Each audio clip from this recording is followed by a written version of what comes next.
Hello, I'm Stephen with WatchGuard Capital, and according to Investor.gov, these are 7 red flags you can use to spot in a Ponzi scheme. Number 1, high returns with little or no risk. And sadly, it's the no risk portion of that statement that's going to give most investors the confidence to invest in a Ponzi scheme. Number 2, overly consistent returns. That's actually how Bernie Madoff got caught. The returns were too consistent.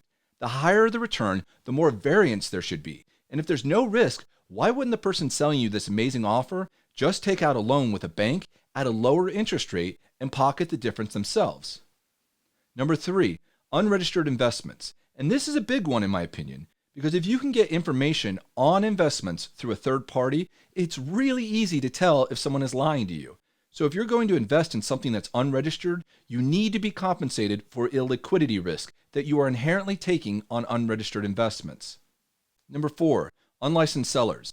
Federal and state security laws require investment professionals and firms to be licensed or registered so that you can use a site like brokercheck.org to look up your person's license. And if they don't have one, why not? And for bonus points, ask them if they're a fiduciary, which is a person who has to act in your best interest. And if they say no, and you don't know how to properly evaluate an investment, just ask your salesperson how many zeros you should add on the back of their commission check. Number 5, secretive and complex strategies. And this is actually my favorite one. If I ever figured out the holy grail of investment strategies, I'd take out a huge loan, break up my strategy over multiple firms so that no one could copy it, and spend the rest of my days on the beach. Complex is relative, but secretive is unacceptable. Number 6, issues with paperwork. Investor.gov states that account statement errors may be a sign that funds are not being invested as promised. I've literally identified and shut down a Ponzi scheme because of an account statement error. And I'm not a fan of most investments that don't have an independent third party producing client statements. Number 7, difficulty receiving payments. Ponzi schemes are actually awesome investments in the beginning, but are usually really painful at the end when they're too big and they fail and the assets are frozen. Then it's super difficult, if not impossible, to get your money out. So here are 3 components to keep yourself out of a Ponzi scheme. Number 1, have a knowledgeable licensed professional review the opportunity before transferring money.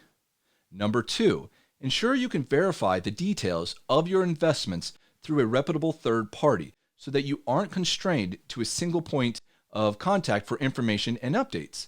And number 3, make sure your advisor, custodian, investments aren't all controlled by the same group. Subscribe now because in the next video, I'm going to describe how Jeffrey Judd of J&J Consulting and Purchasing and Matthew Beasley, who was shot by an FBI agent during a raid, allegedly pulled off a $300 million Ponzi scheme that is actually playing out right now, real time. I'm Stephen with WatchGuard Capital, reminding you to invest your time wisely.